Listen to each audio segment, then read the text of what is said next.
soy Sandra y estás escuchando el podcast La Fuerte Imparable. En este episodio está recibiendo a Rodrigo Vázquez.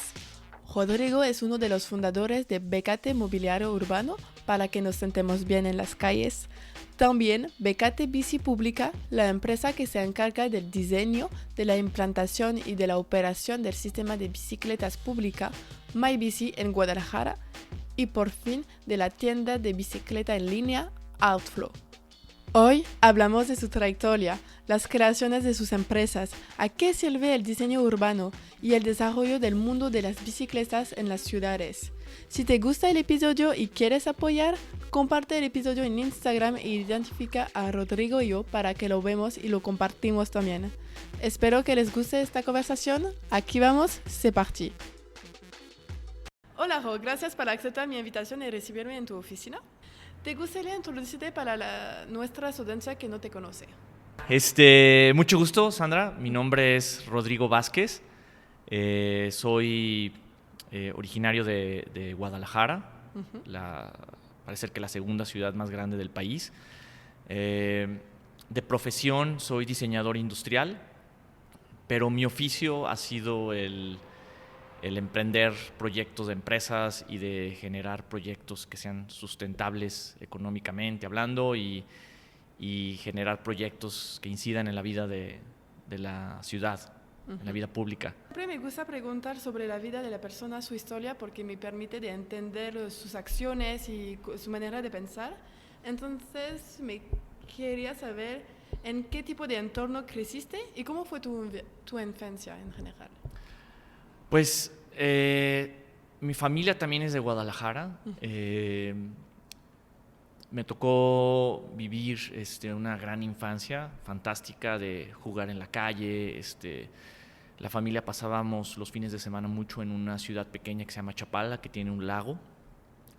Y era un ambiente más pueblerino también, que podías jugar mucho en las calles, empedradas. Fue una gran infancia, o sea, tengo recuerdos de desde entonces andar en bicicleta, de cuando llovía, las calles se volvían ríos y podías casi jugar en el agua. Quizás era sucia, pero no te importaba y estabas ahí. Mi papá era una persona que le gustaba mucho la bici, la motocicleta, entonces siempre estuve como asociado mucho a los deportes de ruedas.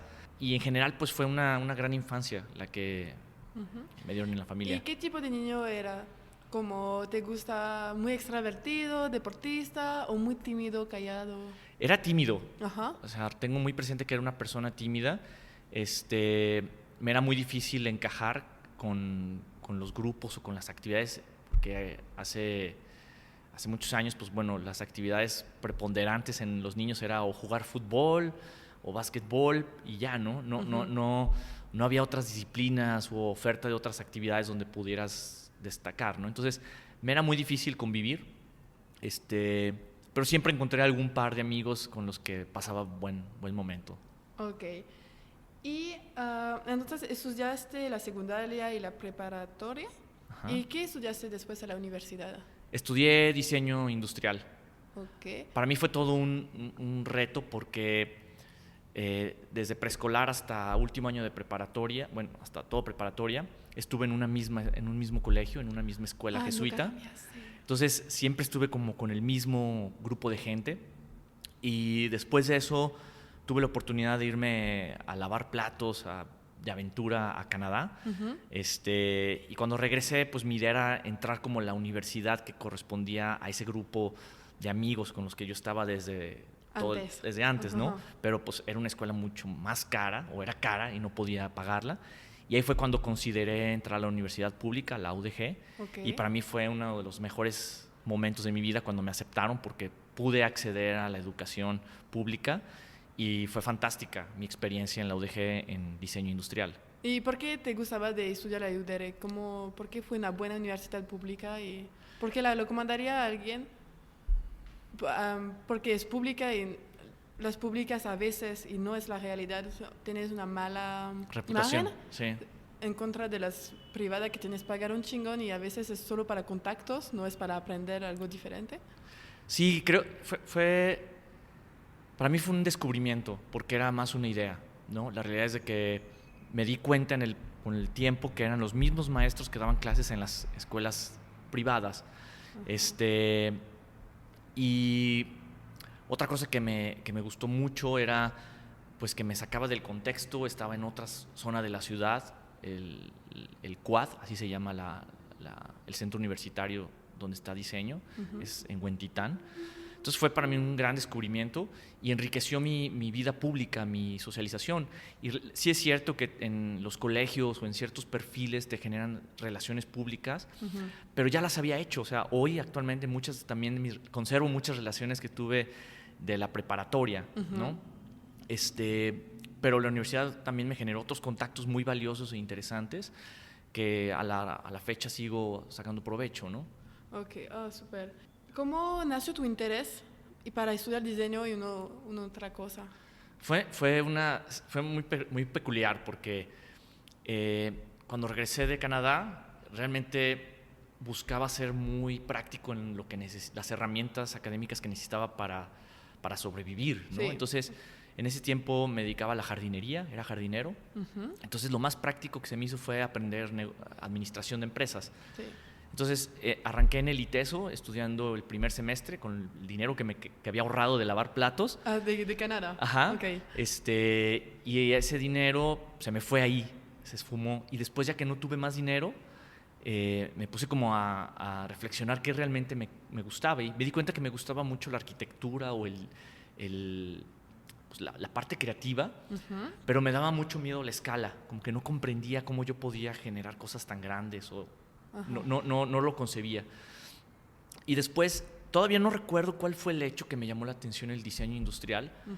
No sé si fue algún libro o algo, pero fue como una chispa en la que vi en el diseño industrial la posibilidad a una escala menor poder crear objetos. Okay. Eso fue como la idea. Y desde el primer momento que ingresé me di cuenta que me encantaba diseñar, me encantaba dibujar, volver los objetos y responder a una necesidad de una persona o un grupo de personas. Y entonces, ¿cuál fue tu trayectoria aparte de la universidad que hiciste también un intercambio en Holanda? Sí. ¿Y cuál fue tu trayectoria de este intercambio que vamos a hablar hasta BKT Mobiliario Urbano que creaste en 2005? Bueno, conforme fue pasando también la universidad, me di cuenta que el diseño industrial, como me lo enseñaban, no llenaba totalmente mis expectativas. Okay. O ya había muchas cosas resueltas y era diseñar sobre lo ya diseñado y no había una aportación fuerte. Entonces empecé a tomar algunas materias o empecé a meterme a clases de urbanismo y arquitectura porque noté que ahí había una gran oportunidad de trabajar en los detalles, en las cosas pequeñas con las que se topaban las personas, que es precisamente el mobiliario urbano. Sí. Y por mi cuenta encontré una oportunidad de ir a la Design Academy de Eindhoven, que era una escuela que tenía una propuesta muy interesante. De ahí había maestros como con una nueva idea o forma de concebir el diseño, sin tanta forma, sino más reflexión, y había una especialización en espacio público. Entonces me fui de intercambio y prácticamente terminé la carrera allá. Y allá ocurrió también un enamoramiento con la vida pública, el ciclismo que está súper desarrollado en Holanda. Sí.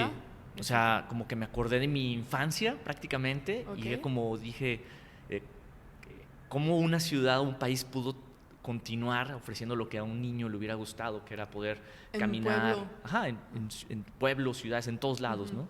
Entonces me sentí con una gran responsabilidad o un gran reto de regresar a México y aportar algo, ¿no? Entonces, mi tesis, sí me interesaba mucho cerrar con una tesis, fue el diseñar una pieza que permitiera aumentar la cantidad de ciclistas en una ciudad. Okay. Y eso se materializó en un objeto que se llama el ciclopuerto, que es un rack, una pieza donde puedas estacionar tu bici. Entonces, sí. La hipótesis era, si tú pones un lugar donde poder estacionar tu bici, más ciclistas van a considerar ir. Obviamente, porque pueden dejarlo. Exactamente. En un momento. Ok, y entonces, ¿cómo llegaste a crear BKT Mobiliario Urbano? Cuando terminé la carrera, fui invitado por un gran amigo que tiene un despacho de diseño que se llama Matías. Me invitó a colaborar y eventualmente duramos juntos 10 años creando cosas desde el ámbito del diseño industrial. Y dentro de este proyecto yo incubé BKT Mobiliario Urbano. Okay. ¿Solo o con alguien? Sí, junto con el equipo que estaba ahí, pero prácticamente solo, pero se fue sumando equipo que eventualmente se volvió también otro equipo nuevo, que son los que ahora estamos en BKT. Lo peculiar fue que me di cuenta que cuando nos encargaban un proyecto en ese momento, pues se invertía mucho tiempo en diseño, en desarrollo, y toda la utilidad, todo el profit quedaba en una venta, porque pues desarrollar un producto es costosísimo. Sí. Y lo vendías una vez. Entonces yo ahí donde tuve como la intuición de que era una oportunidad, que esos desarrollos podían después meterse en un catálogo, irlo mejorando y de ahí hacer una marca. Entonces de ahí nace BKT. Ok. Y para la gente, ¿puedes explicarnos cómo el diseño urbano nos afecta a nosotros como gente que vive en una ciudad? ¿Cómo eso nos afecta en nuestra vida diaria, cotidiana? Pues es muy peculiar, es independiente de haber conocido cómo es la vida pública en Europa o cómo se da la vida pública en otras partes del mundo, cada ciudad tiene una forma de gozar, de vivir el espacio público. Latinoamérica, México también tiene una forma muy intensa de vivir el espacio público, ¿no? Uh-huh. Los mercados, las calles, las banquetas. Hay una vida afuera que es muy intensa y muy como completa. Exactamente. Y yo, una visión personal es que es tan importante como la privada. O sea, la vida pública y privada se mezclan y dentro de la esfera de lo público hay necesidades muy particulares para llevarla bien, ¿no? Seguridad, sí. Confort, apreciación, deleite. Hay muchas cosas que son símbolos o herramientas que te permiten que la vida pública sea adecuada, ¿no? Sí. Entonces, hay una importancia de que en este espacio público encuentres eso. Sí, o que porque todos somos allá. Exactamente, siempre. O sea, que encuentres una banca adecuada para esperar, y al mismo tiempo es un concepto muy, muy intangible, la belleza, pero es muy importante porque son símbolos que tú, en el momento que transitas en estos espacios, pues son símbolos que entran en tu ojo y en el imaginario, que genera un todo. Sí, la cualidad de la ciudad. Exactamente, entonces, ¿por qué la gente aprecia estar en una calle más que otra? Pues quizás porque hay un grado de, una sensación, una percepción de seguridad, belleza. La gente tal vez no quizás lo sabe describir, ¿por qué me siento mejor aquí? Pero son los árboles, es un hecho que el diseño urbano hace sentirte bien en una calle más que en otra, por ejemplo. Entonces, o lo contrario, sí. Puedes provocar lo contrario. Entonces, es así de importante. Tan importante como tu casa, es igual de importante el espacio público. Ok. Y entonces, ¿cómo elegiste de empezar BKT? Porque tus clientes son municipales, ciudades, y sabemos que es más complicado de entrar en este mercado que por ejemplo, un privado. Sí. Un privado hay mucho más competencia, mucho más clientes. ¿Y por qué elegiste de ir en el sector público? De elegir tus clientes como sector público. Si lo veo en perspectiva, atrás, cuando iniciamos no teníamos... Sabía que quería hacer mobiliario urbano, que sabía que podíamos hacer algo por la ciudad, pero no entendíamos en ese momento quién era el cliente, no entendíamos muchas cosas como hoy las entendemos. Okay. Entonces, nuestro principal motor era hacer un buen diseño de piezas, y diseño en el sentido de que estuvieran bien fabricados, que fueran fáciles de mantener, que tuvieran un grado de belleza adecuada.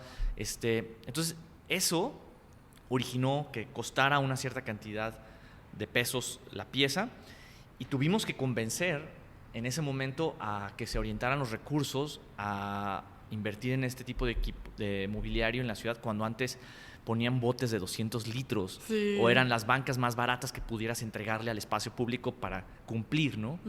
Eran inhabitables los parques, la realidad. Muchos, la mayoría.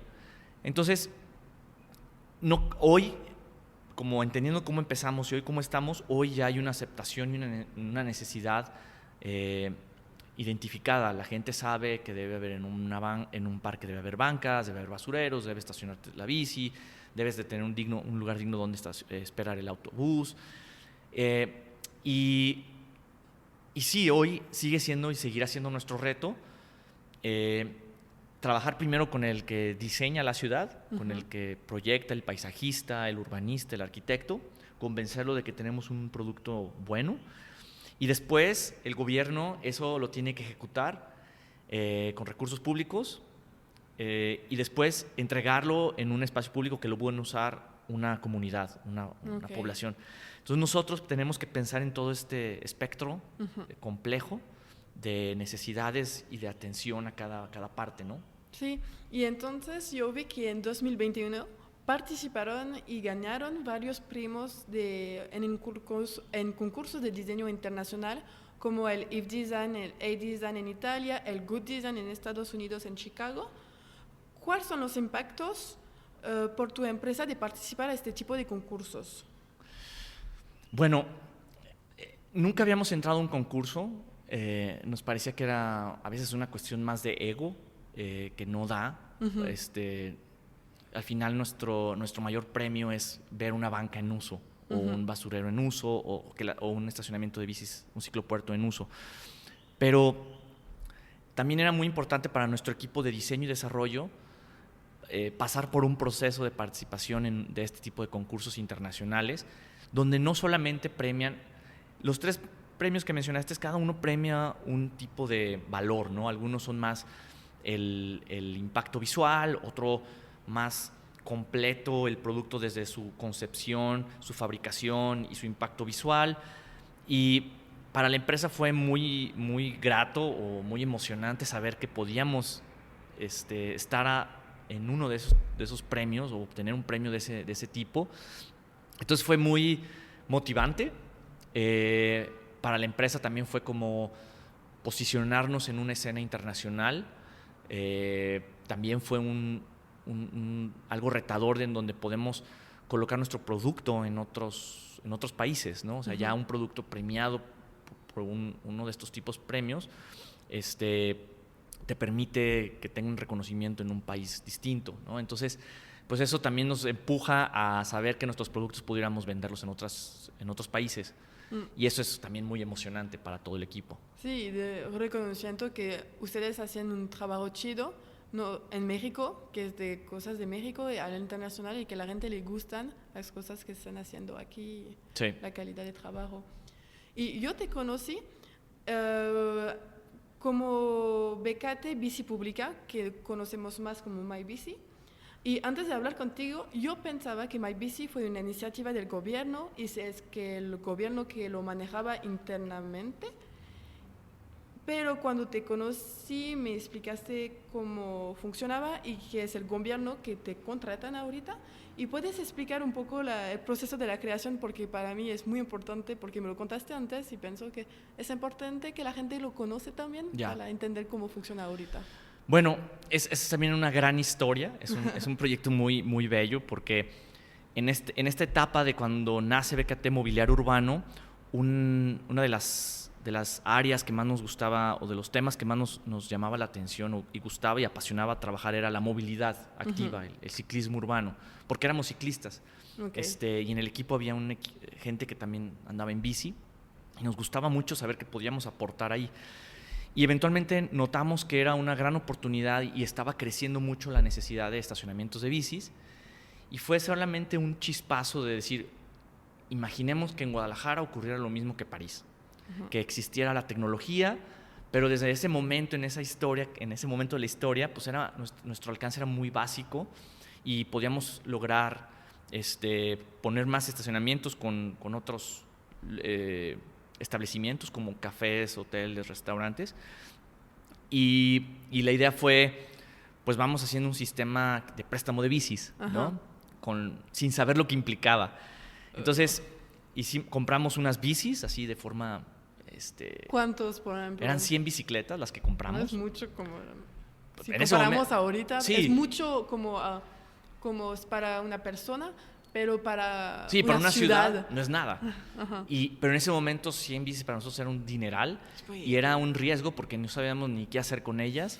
Entonces tuvimos que invitar más colaboración técnica como para desarrollar un software que nos ayudara a administrar estas bicis en los distintos lugares donde los pusimos. Ajá. Tuvimos que llegar como a plantear una idea con estos cafés y restaurantes de que pudiera la gente tomar y recibir bicicletas de forma... Explicar a este momento que no fue desarrollado muy poco en Francia, por ejemplo, y aquí no tampoco. Entonces, ¿qué es eso? ¿Por qué vas a poner bici enfrente que la gente puede prestar? Y fue un éxito, ¿eh? O sea, la gente reaccionó de una forma súper positiva, pero lo difícil fue que para nosotros era un gasto, no era viable, no era sustentable. Nos emocionaba aspirar que se pudiera volver un negocio. Y conforme fue creciendo, incluso tuvimos que hacerlo otra empresa. Sí. Y por eso nació BKT Bici Pública, con otros socios, con una finalidad muy clara de hacer un sistema de bicicleta pública en la ciudad, ¿no? Ok. Y de ahí empezó una enorme tarea de convencer a los gobiernos que nos tocaba conocer o podíamos presentarles la idea. Pues ya teníamos, por los años que fueron pasando, entendíamos que era un tema que tenía que ser público para que fuera un éxito, que necesitábamos una mejor tecnología. Y ahí fue donde un gobierno puso atención y dijo, ok, ya entendimos. Entonces, el gobierno compró la tecnología que se necesitaba y después hizo un concurso para ver quién podía operar esa tecnología. Y afortunadamente nosotros pudimos participar en ese concurso y operar el sistema. Entonces, el gobierno de la provincia, el gobierno de Jalisco, es dueño de las bicis, las estaciones, y el reto fue ahí pues que contratar a una empresa que pudiera hacer esto lo mejor posible, ¿no? Y eso es lo que hacemos desde entonces. Ok. Y ahorita que somos en pandemia internacional, ¿cómo se pasó por MyBici? Porque de un lado la gente sale menos, pero del otro la gente quiere cuidarse cuando salen y de estar en transporte público tal vez no es la mejor idea de juntarse con mucho. ¿Y cómo ha afectado entonces la pandemia por este negocio? Cada ciudad ha tenido su propia política de cómo motivar o desmotivar el uso de estos sistemas de transporte. ¿Cómo? Sí, por ejemplo, en Barcelona decidieron que no se debía usar el sistema, ¿no? Porque pensaban que era un foco, ¿no? Eso hace muchos meses. Londres, al revés, decidió que debía impulsar el uso de la bicicleta en lugar del metro. Sí, porque es una distanciación social obligatoria. Y aquí fue como muy pausado, aquí se hicieron muchas cosas para que fuera lo más seguro posible. Y la realidad es que aquí, antes de la pandemia, el uso tenía una explosión de uso, era impresionante la cantidad de usos por bici al día, incluso eran más que en la Ciudad de México. Wow. Por bici al día. Estábamos alrededor de 7 viajes por bici al día.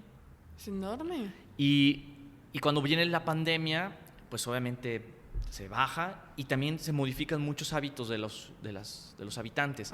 Ahora existe más home office y como esto está orientado a mucha gente que se mueve por el trabajo, ha sido paulatino el crecimiento. Pero eventualmente también se está motivando a que sea uno de los mejores medios por el distanciamiento social. Entonces seguro va a ir otra vez recuperando esa gráfica de uso de crecimiento, ¿no? Ok. Y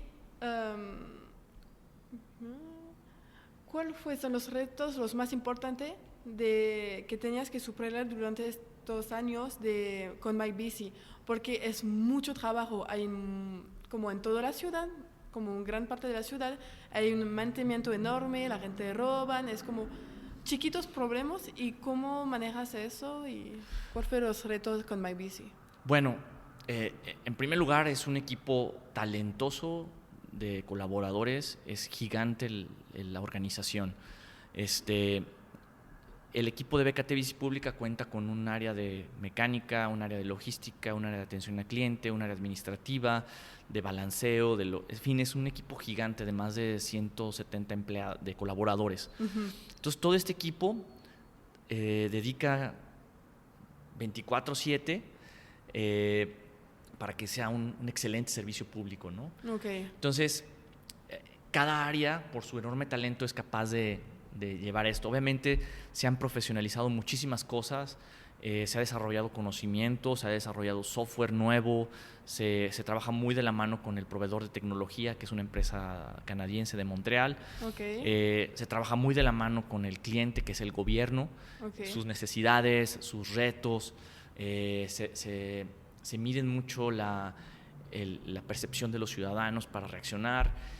Y con todo ese monstruo de actividades, pues obviamente siempre hay limitantes en los recursos, porque...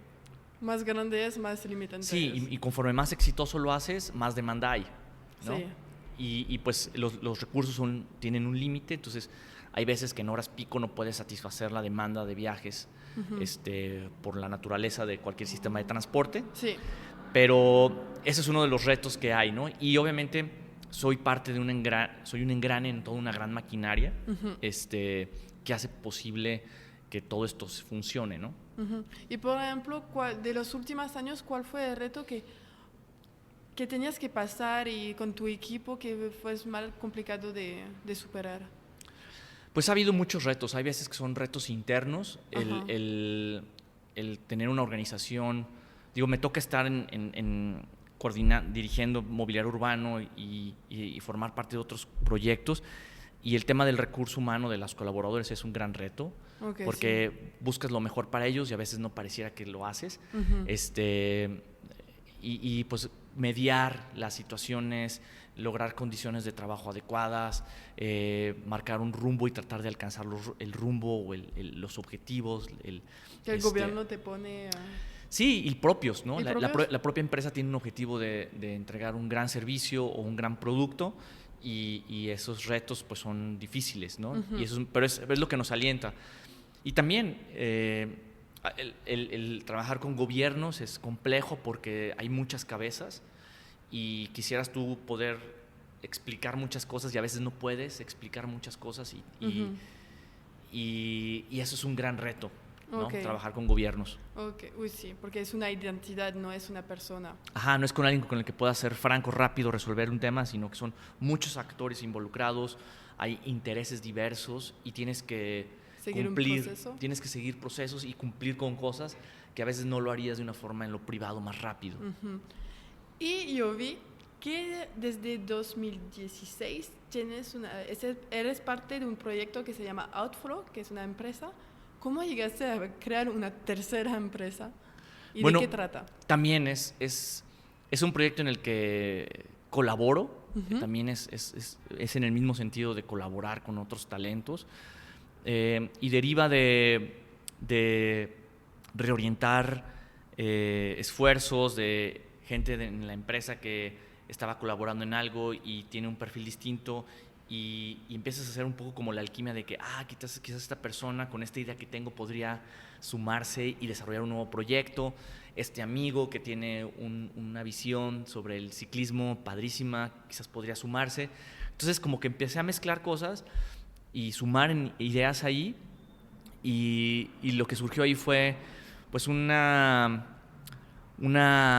proyecto donde se pueden compartir visiones y filosofías de otras empresas que hacen cosas grandiosas para el ciclismo urbano, ¿no? Y a eso me limito, a colaborar en sumar esto y hacer que suceda. Tal vez. A juntar talentos, a imaginar que estas bicicletas de carga de Dinamarca pudieran estar en México y a un precio justo, y elevar la calidad de los vehículos que circulan por la ciudad y voltear a ver otro tipo de tecnologías, componentes fabricados en Canadá con una filosofía increíble de gente que utiliza la montaña y goza y hace cosas increíbles, que la gente valora mucho en sus propias bicis. Y así te puedo nombrar muchos detalles que nos gustan a los que estamos en este mundo del ciclismo, y que pues generan una experiencia padre en la ciudad, saber que puedas encontrar estas cosas también. Sí, impulsar que la gente, mira, las bicis no son solamente chafas, puede tener una bici súper chida si ir al cero o también en la ciudad. Exacto. De buena calidad y eso. No voy a tomar una bici porque no es mi estilo de... Sí, la verdad es que el ciclismo es muy diverso. O sea, puedes tener una bicicleta básica para moverte y no te importa el mundo de la bici, simplemente necesitas transportarte. Ajá. Existe gente que es muy apasionada de la bici y le importa mucho el performance, mucho el look de su bici en el ámbito que lo haga, ¿no? En la ciudad, en el estilo de bici de montaña, que también hay muchos estilos de usar la bici de montaña y tipos de bicis. Entonces, es un mercado muy amplio, y me gusta estar como en esa industria también involucrado. Ok. Y ahorita pienso que tú eres la persona la más completa para responder a mis preguntas sobre la bicicleta en México, porque tienes como experiencia en mobiliario urbano, que es la ciudad, tienes experiencia en las bicis, entonces yo quería combinar preguntas así, porque por ejemplo Guadalajara es una ciudad con mucho tráfico, eso todo el mundo está de acuerdo conmigo. A veces tienes que pasar 1 hora para menos de 10 kilómetros porque demasiado gente de salida de trabajo de las oficinas. Y sabemos que la bicicleta es una de las maneras como el camión de hacer fluir el tráfico, permite de ganar tiempo entre dos destinaciones, aparte te permite de hacer ejercicio, te cuida de tu ciudad y es ecológico. Según tú, ¿cuáles son los frenos a que la gente se mueve en bicicleta ahorita en Guadalajara? Es una muy buena pregunta porque es una pregunta que se hace en todo el mundo. Sí. O sea, en todas las ciudades del mundo hay gente que critica el uso de la bici, critica al gobierno que lo hace, pero yo creo, estoy seguro por los datos o evidencias que tengo, que el ciclismo está en aumento de una forma silenciosa y constante. Okay. Los datos que te puedo dar es que la industria de la bici colapsó por la enorme demanda que hay. O sea, ese es un primer símbolo de que también se sumó la pandemia. Pero el ritmo que había de venta de bicis en 2019 era enorme. En 2020 mucha industria está en Asia, pero también algunas en otras partes del mundo, colapsó por la enorme demanda. Entonces, ahora que se están como acomodando de nuevo las cosas, en 2022 se va a volver a estabilizar, pero la tendencia es a la alza. En vez de tener más oferta, porque antes no teníamos suficiente oferta para que los clientes gustaban. Entonces eso es un indicador, ¿no? Las bicicletas privadas se venden y hay mucha gente que quiere andar en bici de forma recreativa, deportiva o transporte. En todos los ámbitos está agotada la industria, ¿no? Entonces la industria va a crecer para satisfacer esta enorme demanda. Ese es un indicador que lo veo en los foros, proveedores y en el mercado donde estoy. En términos de la vida pública, pues es obvio que no podemos ir para atrás y creer que el modelo modernista de construir las ciudades alrededor de la figura del auto es una solución, porque ya es evidente que no podemos crecer más el área vehicular. No. Tenemos que rediseñar, redistribuir el uso de las calles. Entonces tienen que caber los autos, son un gran vehículo. Sí. Tienen que haber espacio para el transporte público masivo, para las bicis y para los peatones. Entonces, es más transporte con siempre lo mismo espacio. Exactamente, el espacio no podemos crecerlo. No, porque ahorita hay edificio y destinar dinero y crecer esas infraestructuras es una bobada, porque ese dinero se tiene que ir a la salud, ¿no? Sí. Entonces, estoy seguro que la mejora de los espacios públicos y del transporte público es una constante ya, que va a ser una realidad. Entonces, es silencioso porque quisiéramos de repente ver más bicis, sí, claro. pero las bicis siguen ahí, o sea, están ahí, a veces desde los autos no se pueden apreciar, pero yo sí veo que va a ir creciendo este uso. Se necesita el trabajo de muchos y ceder terreno y permitirlo, ¿no? El gobierno tiene que hacer su tarea de orientar recursos en seguir construyendo la ciudad en favor de estos nuevos modelos que incluyan al ciclista y al peatón. Y los automovilistas, que en la realidad son la minoría. O sea, sabemos que es el 25-30% de la población es el que tiene acceso a un auto privado. Sí. Aquí en México sí. Ajá. Entonces, es por eso. el resto se mueve en transporte público. Entonces, a veces suena mucho los que se quejan y los que a veces Pero al usamos. fin no, tal vez la gente que tiene su auto son la gente que tiene más educación porque que tiene trabajo, que grandes empresas o que tiene más dinero. No necesariamente. Sí puede ser, Ajá. pero la realidad es que no por tener un auto te da más derecho o de tener más. No, es por eso, es que la gente habla más, entonces, como la gente, tal vez son la gente que tiene auto, tiene más acceso a a lo periódico, y los periódicos pues a veces haces cosas para orientar y decir, esta persona me dijo eso, entonces lo que escuchan la persona son que la gente que tiene coche hablan mucho, son muy ruidosos sobre eso. Sí, es igual de ruidosos como en la calle. Ajá, sí. Pero lo que hoy tenemos son datos. Ok. Entonces, eso es lo que debe fortalecer las políticas públicas. ¿Cuántos pesos invirtió el gobierno en una política pública de peatones, de ciclistas? ¿Y cuánto es el efecto que hay? ¿No? Entonces, todo eso ya hoy se puede cuantificar porque ya existen los datos públicos para evidenciar que es un dinero muy bien invertido en beneficio de todos. Al tú hacer una calle eficiente para los peatones, la haces eficiente para los ciclistas. Si lo haces para los ciclistas, vas a incomodar a los autos de algún modo porque necesitas redistribuir el espacio, pero a la larga van a moverse personas. Sí. Y no importa el vehículo, lo que importa es que sean vehículos más seguros, más saludables y que no causen tantos accidentes y problemas al resto de la población. Tal vez hay algo de hacer como educación, como también no hay educación, y eso yo no hablo solo por México, pero también por Francia, no tenemos mucha educación cómo manejar con una bicicleta al lado de nosotros, sí. Porque no somos, tal vez hay algo que hacer también. Sí, eso. es una tarea de muchísimos flancos, ¿no? O sea, yo creo que un primer paso es colocar la infraestructura. Okay. Porque hay gente que dice, es que no hay educación. Bueno, ¿con qué hago la educación? ¿No? Gobierno. Entonces, necesitas poner infraestructura y condicionar el comportamiento humano, ¿no? En algunas calles necesitas proteger más al ciclista y que el auto aprenda que tiene que frenarse ahí. Porque también, hay prioridad de alguien en bici. O porque hay un tope que te hace detenerte. Ajá. O que no puedes subirte a la banqueta porque vas a lastimar tu auto. Ajá. Y tenemos que proteger la vida primero que nada, ¿no?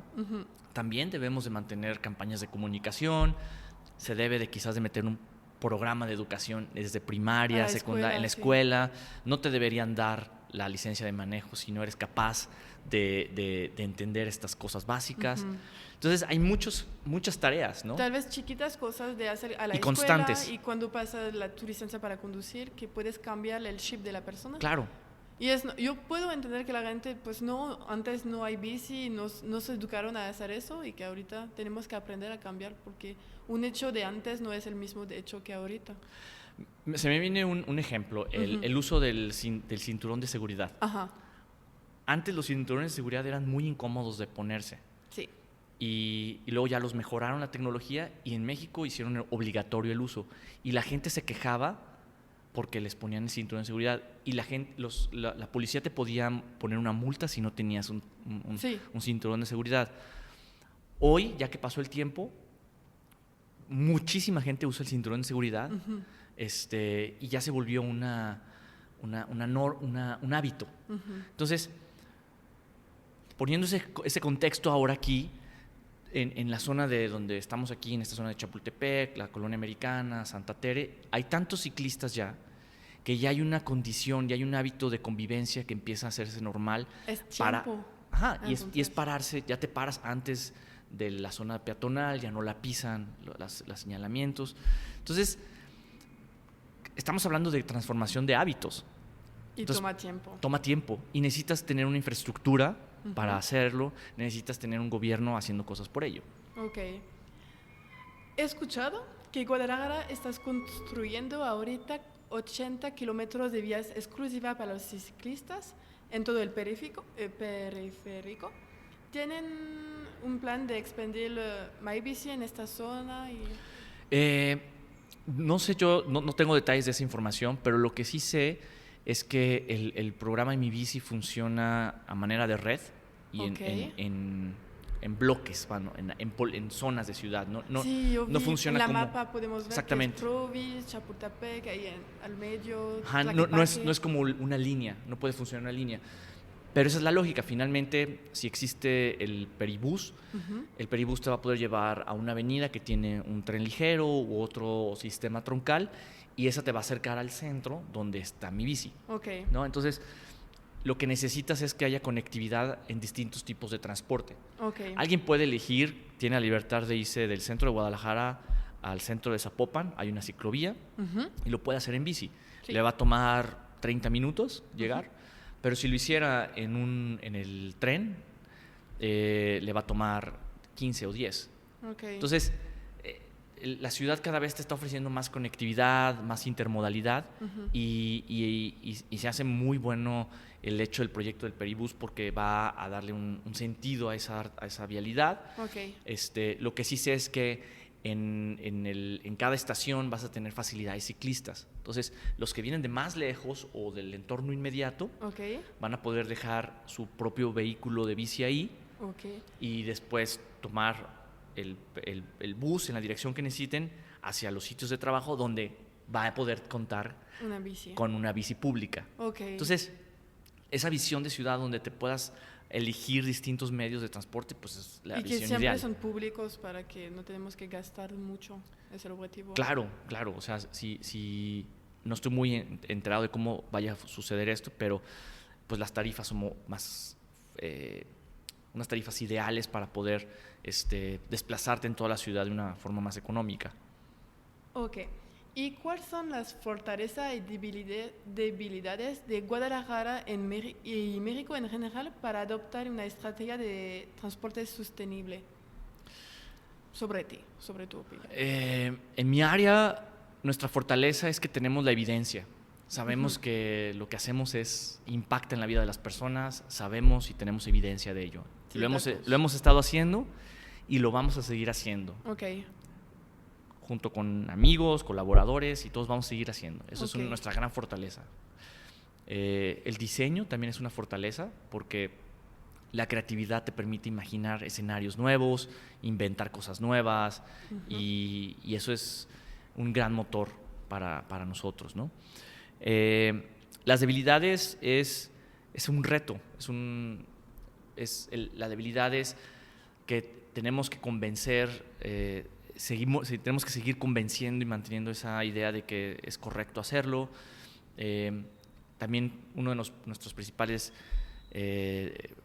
retos que vemos o la debilidad que hay es que hay mucho plagio de los productos que hacemos. Entonces, pues ese dinero que esperaba captar la empresa por el esfuerzo de haber invertido en diseñar se pierde porque otros aprovechan esas ideas y las copian, y el gobierno no distingue o no tiene los medios como para parar eso, mientras que en otros países la propiedad industrial es tan importante, aporta tanto al Producto Interno Bruto de un país, cuidan mucho la propiedad industrial.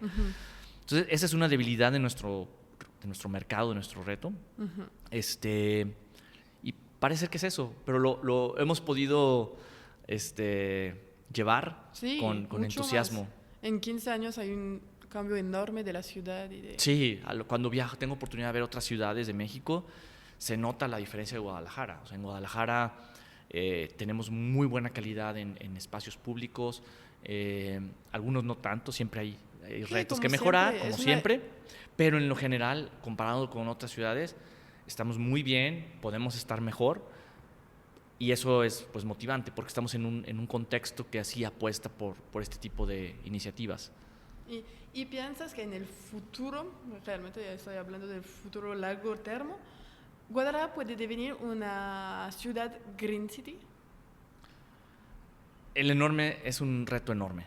Yo creo que es una metrópoli, y una metrópoli es un organismo muy complejo como para decir que puede ser un Green City. Yo creo que el futuro de muchas ciudades es ofrecer células internas que sean Green City, ¿no? O sea, decir, este barrio está logrando estas condiciones de vida favorables, y este barrio contamina otro barrio. Yo creo que tenemos que empezar desde lo pequeño, desde lo chiquito, y ir creciendo, porque es muy complejo verlo tan grande. ni un gobierno, ni una sociedad en un lapso de 5 años puede transformar la tendencia de años de atrás. Entonces más como 50 años de hacer como poco a poco zonas de la ciudad. Sí, un poco como lo ha hecho, a mí me gusta mucho el proyecto de Barcelona de las supermanzanas, de generar con aliados, con vecinos aliados, cosas que sean tangibles y ejemplares. Porque muchas veces desde un escritorio, una idea conceptual, es muy distinta al momento de vivirla en la calle. Sí, porque es sencillo de escribir, es como todo, es sencillo de escribir sobre algo, claro, pero si no lo vives diario no puedes entender las necesidades principales. Exactamente. De la gente. Entonces, yo sí creo que vamos a ir haciendo ciudades más habitables. Ok. Ahora, con también todo el tema de la pandemia, yo me he puesto a reflexionar que ya los sitios de trabajo se modificaron, o el hábito de ir a trabajar cambió. Entonces, estos edificios masivos de coworking quizás van a ser distintos, o su necesidad va a ser distinta, las universidades van a cambiar eventualmente. Ojalá que cambien, sí. Porque eso ocasiona mucho desplazamiento y movilidad y consumo de energía. La gente puede estar ahora trabajando en distintos en sus lugares. En sus distintos lugares y en su propia casa. Entonces, quizás es positivo esa tendencia que había la otra vez lo leía, un enorme porcentaje de la población está en las ciudades y menos en los rurales, pero los urbanos son los que consumen el mayor porcentaje de energía, ¿no? Y por los kilómetros no se supone que es al revés. Entonces quizás ojalá y esta tendencia ayude a minorar el consumo energético, a hacer las ciudades más habitables y verdes. Ok, muchas gracias por compartir todos tus conocimientos, y para que la gente como yo que no conocen que no somos especialistas en nada de esto, podemos entender más por qué las cosas se pasan así. Es muy interesante. Entonces, muchas gracias. Estamos llegando al fin del podcast y tengo siempre como 5 preguntas que todo el mundo tiene que contestar, que son más tranquilas. Si tuviera la oportunidad de cenar con alguien, vivo o muerto, ¿cuál sería? ¿Vivo o muerto? Híjole, es una muy buena pregunta. Creo quizás podría elegir a mi abuelo. Porque probablemente podría hablar con algún gran mente, pero me identificaba mucho con mi abuelo y podría ser una persona que me podría orientar mucho en mi vida personal, ¿no? Creo que, y su vida, porque era un creativo también. Entonces creo que sería alguien... Inspirarte. Sí, sería algo tan sencillo como eso. Ok, pues súper. ¿Nos podrías hacer algunas recomendaciones de libro o podcast o película o música, lo que sea, que te inspira? Un contenido. He estado empezando a leer el Infinito en el Junco. Es un libro de una chica, creo que se llama, no recuerdo su nombre, pero habla mucho de cómo la mujer influyó en la historia de la humanidad y en la forma de redactar. Voy a poner en la descripción para que la gente lo encuentre. Creo que se llama Irene. O no recuerdo el nombre, pero igual podrías... No, ahorita olvidé el autor, soy muy malo para los nombres. Ese libro ahorita me ha atrapado. Homo Deus de Harari también son libros que me han atrapado. Y soy mucho de artículos y de leer cosas muy, muy rápidas. No soy tan de lecturas profundas. De música, pues soy muy, muy general, pero últimamente me gusta escuchar Krautwin. Es un grupo, creo que es americano, muy, muy particular. ¿Qué estilo de música es? Es como funk o como acústica. Está ¿Y son rítmico. música que te gusta? Sí, es música rítmica buena. Qué bueno. Me gustaría saber si hubiera alguien a quien quisiera que yo entrevistara para hacer algún otro podcast, ¿quién sería? Yo creo que Mario es un amigo, un amigazo, y es con el que he construido, y con otro socio también que he construido, el proyecto de BKT Bici Pública. Ahí hay otros 2 socios, Mario Delgado y Pepe Bru. Y son personas que tienen muchísimo que contar. Mario ha tenido una enorme aportación en la visión de ciudad y en la forma de construir un sistema. Él es de los que ha aportado mucho en el tema de la construcción de BKT Bici Pública y Mi Bici. Okay. Entonces él es una persona muy interesante con una visión muy particular también sobre la ciudad y la vida pública. Muchas gracias. ¿Y dónde la gente puede contactarte? ¿En las redes sociales? Pues no soy muy activo, o sea, en Twitter me gusta poner de repente alguna idea. Soy más visual, me gusta mucho Instagram porque muestro algunas cosas que veo de la ciudad que me gustan, o objetos como las bicis o cosas, escenas del mobiliario también que construimos y diseñamos desde el principio. ¿Y cuál es tu Instagram entonces? En Instagram soy Ro Vázquez. En Twitter soy Mr. Vázquez. Sí, voy a poner todo en la descripción para que la puedan tener un clic. Y prácticamente son los lugares donde a veces me manifiesto. Qué bueno, para que si tenemos preguntas o queremos saber más sobre diseño, pueden contactarte directamente. Muchas gracias para recibirme y nos vemos pronto. Un gusto, Sandra. Bye. Gracias. Gracias por escuchar este episodio hasta el fin. Si te gustó, apóyame poniendo 5 estrellas y un comentario en el app que utilices. En espera del siguiente episodio, puedes seguirme en Instagram en La Fuerte Imperable. Nos vemos pronto. A bientôt.